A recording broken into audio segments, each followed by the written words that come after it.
Welcome to today's episode of Shrink for the Shy Guy. I'm your host, Dr. Aziz, and today we're going to be talking about how to care less about other people's opinions. And this is a reoccurring theme. If you listen to the show or my YouTube channel or read my books, that's a big focus of what I'm teaching and helping people do, is to stop caring so much about what others think of you. And this is one of those memes on social media that you read a little plaque or a couple of phrases underneath an image. It's like, be yourself, man. And you're like, yeah, I'm just going to be myself. Yeah, who cares what others think? And it doesn't last. You might get inspired for a minute, but you actually really do care about what others think. And let's break that down for a minute, because people here don't care what others think. Does that mean you're a sociopath and you have no concern whatsoever? No, what it means is to care less, because right now, if you're experiencing social anxiety, one of the hallmark symptoms of social anxiety is caring too much what other people think. You are overly concerned with the thoughts, opinions, perspectives, judgments, and feelings of other people. So there's a big spectrum. On one end of the spectrum would be someone who is either completely unaware of the thoughts, feelings, and experience of others. That person might be lacking an emotional capacity, whether it's an emotional intelligence, or maybe they are struggling with some sort of social, interpersonal awareness issue. Maybe they're on the autism spectrum. There's also people who might not care at all, and they're just extremely narcissistic. They're kind of like, I don't care. Like, it doesn't matter what you feel to me. I'm about getting my results, right? So that might be one end of the spectrum. And then the other end of the spectrum, though, is you're paralyzed by a fear of what other people are going to think of you. You are perceiving the judgment or the passing idea or the certain perspective someone might have of you. You're treating it as if it's really threatening. So at the other extreme of this spectrum would almost be like a phobia, right? Because if you think about someone who's got agoraphobia, they're scared to leave the house. There's this terror or panic they might feel about either literally leaving the house or going to a more spacious, open place like a market or a store or something like that. And, you can observe that person and be like, whoa, that guy's freaking out over there. Like, it's not that dangerous to go outside of your house. But to that person, it feels pretty dangerous. I mean, it's because their nervous system is responding with some sort of panic or intense fear, right? And it's the same thing with your overreaction to the perception or the judgment of others. And so the goal here is not to be so far on the other end of the spectrum that you just don't give a shit at all. And at the same time, though, you have to go up that spectrum a little bit. Because otherwise you're completely limited. You're paralyzed in your own life, living your own life, because of this imaginary threat that's not really a threat. That's why I'm using the example of agoraphobia. You might even think of like a spider phobia or arachnophobia, right? Someone who's scared to go down to their basement. Now, let's assume they don't have some sort of infestation of black widows or brown recluses or something that's going to kill them, You would look at that person and be like, that person's overly concerned. And that's what I'm suggesting you might be, is overly concerned. And so what we got to do is we got to go up that spectrum a little bit. Yeah, a little bit toward narcissism. Now, the problem is people who are nice and have social anxiety hate narcissists. The narcissists are the enemy. I can't tell you how many books there are in this day and age that are empaths and narcissists, nice people and narcissists, codependent people and narcissists. And it's all about how terrible narcissists are and they're awful people and why are these books out there is because the dynamic is like two puzzle pieces fitting together, right? You got the person who's overly nice and it puts everyone else's needs first and devalues themselves. And you got the person who's like the Hoover vacuum cleaner who just sucks that stuff up, who's like, yeah, that's right. It's all about me. And so naturally there's a upset in the nice person who's caught in that dynamic. And I think it's great to read a book about that and to liberate yourself from that and stop dating, or being with or spending time around extremely narcissistic people. Yes, absolutely. I'm all for that. And the problem, though, is if you demonize that and say, I'm never going to be like one of those people, guess what? You won't walk up that spectrum to a healthy level, because a healthy level involves a certain, whatever energy that narcissist has, you need a little bit of that energy. You could say that they have too much going the other way. Sure. It's like selfishness. I talk about this in the book, Not Nice. There's a selfishness spectrum. You could be completely selfish to the point where it's detrimental to all your relationships, but you can also be completely selfless and self-denying and self-sacrificing where it's detrimental to all your relationships and your own health. So what I want to talk about in this episode and guide you towards is the energy of the feeling of caring less about what other people think of you. Because I could tell you all day long intellectually, hey, just care less what other people think of you. You're probably trying to tell yourself that all day long intellectually, and it doesn't work. So what we got to do is help you access the feeling. And one way that I want to suggest this is it's about reclaiming your power. And people are trying to get to a place, I would describe it, of being okay with other people's judgments, and it's a peaceful place, right? Someone doesn't like you, okay, that's all right. I'm a nice person, so I'm not going to get upset or anything, but I'm just going to, hey, let's agree to disagree. Different strokes for different folks. Insert your platitude here, and I'm just going to let them be. And actually, that's not the energy that's going to liberate you. If you want to reclaim your power, in order to get to peaceful, if you want to be peaceful about having other people have judgments and not really have it bother you, which sounds nice, doesn't it? You got to go through a different stage, which is being pissed off.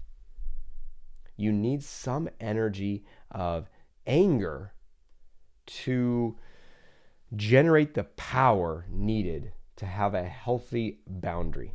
Because that's what we're talking about here. And I'm not talking about that you have to, someone has a negative opinion of you and setting the boundaries like a verbal thing where you say, listen, don't ever tell me that again. You may not be able to do that. The environment, I mean, maybe you're getting a comment online from a random stranger.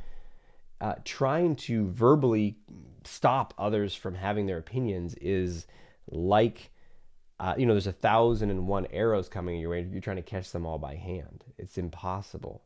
So what's needed actually is a boundary, is a shield. And then all those arrows can just thunk into that shield. So what's the shield? The shield is you getting pissed off. There's an energy, there's a power to it. And I'm going to see if I can do my best to just help you access it and feel it by getting into that state myself and then describing the experience of it. So let's say you're, oh, what does that person think? Oh, that person wants me to do this. And you have this apologetic, guilty, weak energy. And there's a power that's kind of like, man, fuck them. And I know this sounds bad to the nice people. They're like, oh my gosh. First of all, you probably don't like that I cursed. Oh my gosh, I haven't cursed on this show in a little while, but this episode needs it. It's part of the effect. It's part of the medicine. Right? And what does that mean? Fuck them. That's not my responsibility. I don't know. They'll figure it out. I'm not here to make sure that they feel okay about it. Right? And you can hear that. You almost say, wow, that sounds like a jerk. That guy sounds mean. He sounds pissed off. Yeah, there's a little bit of that edge. And that's the energy. That's the stage you need to go through in order to be truly peacefully okay with it. To not have to need them to like you in any way. So what's happening is you're orienting yourself to that other person. You're prioritizing their needs. And then you're going into some sort of apologetic, obsequious, submissive stance of, is this okay? And oh my gosh, what if they don't like that? And what if they think that? And it's almost like your energy is outside in them. It is disconnected from you. Just go into that right now. Just really get a sense of it. Just play along with me here. Can you tune into a person that you're worried about? Oh, what if they don't like this thing? I think they're upset about this. Notice your body language. Can you amplify how you'd sit? When I do it, if you're watching, by the way, if you're not watching the YouTube version of the show, you can just go to YouTube and type in Shrink for the Shy Guy. We've been releasing these episodes for a little while on YouTube as well. But my body's kind of hunched over and I'm looking down, my shoulders are down. It makes sense, right? It's this submissive, scared, I don't want to make waves stance in your physical body and your stance in the world. So just really tune into that. And what does that feel like? To me, it feels bad. It feels weak. It feels I'm not connected to my own power.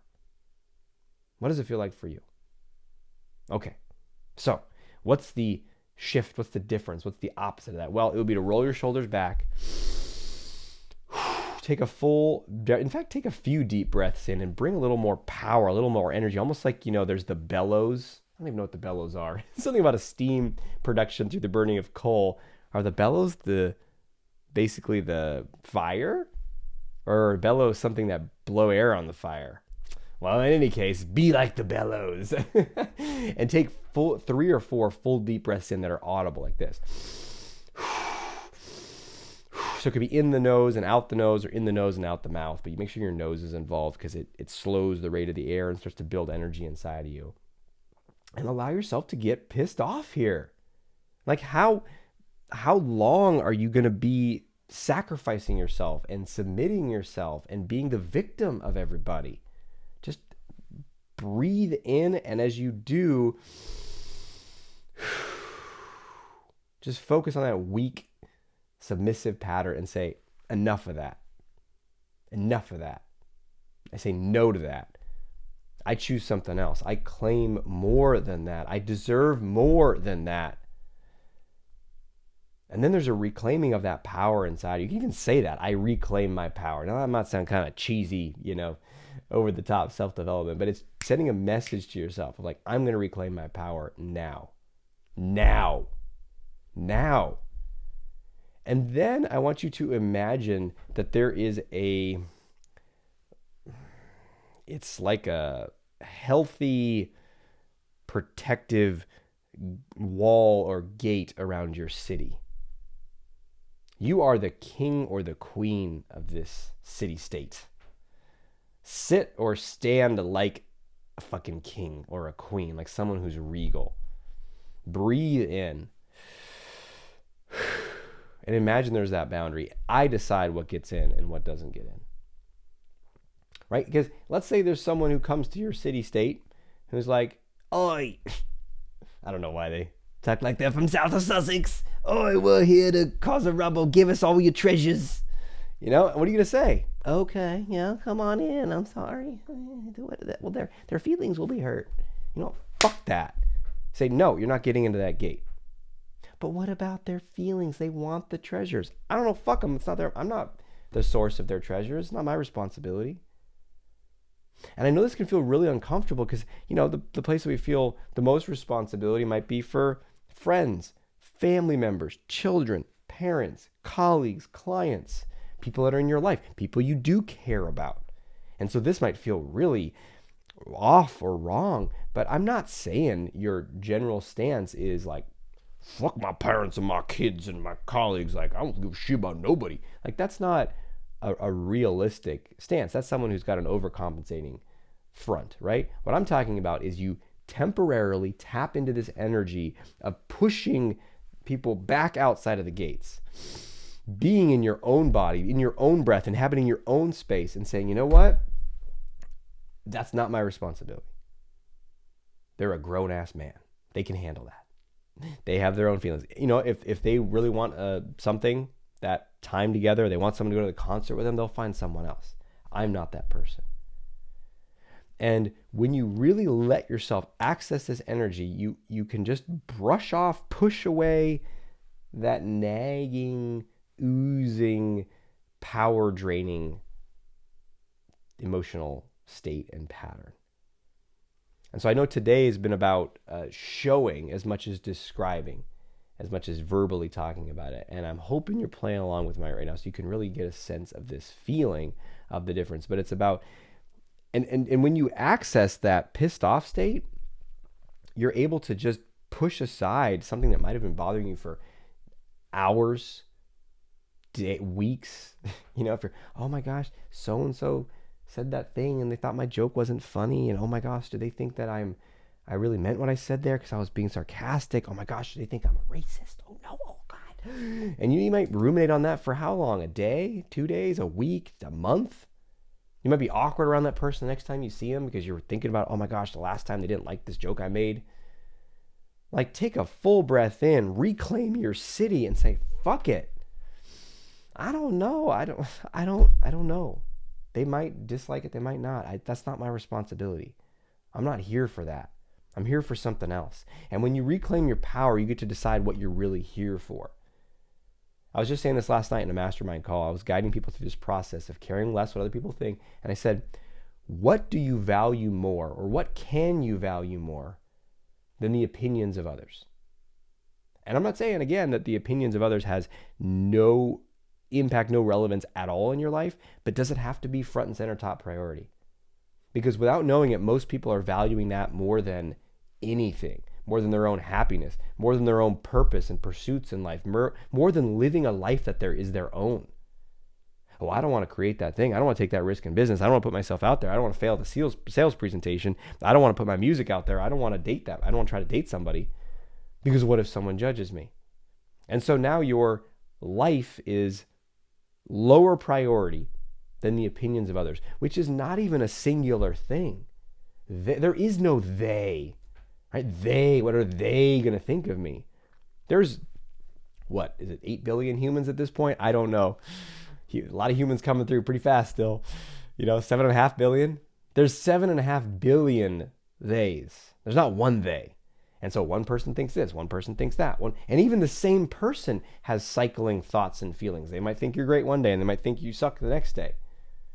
All right, that's what the Buddhists would call the vicissitudes of fate. And one of them is fame and disrepute.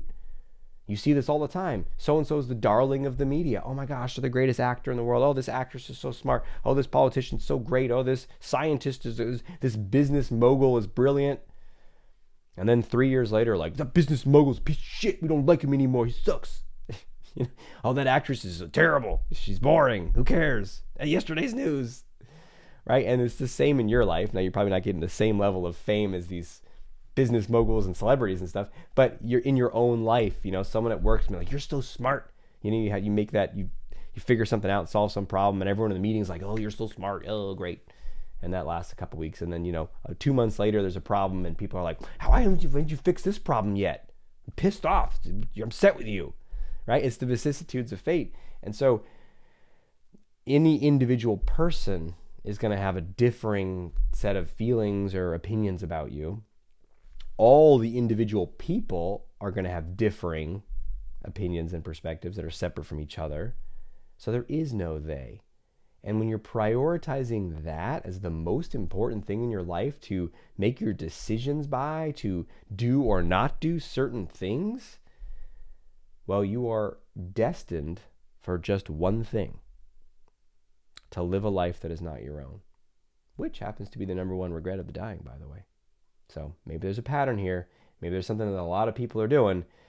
But if you're listening to this episode and is listening to this show, my sense is you don't want to do what just most people are doing.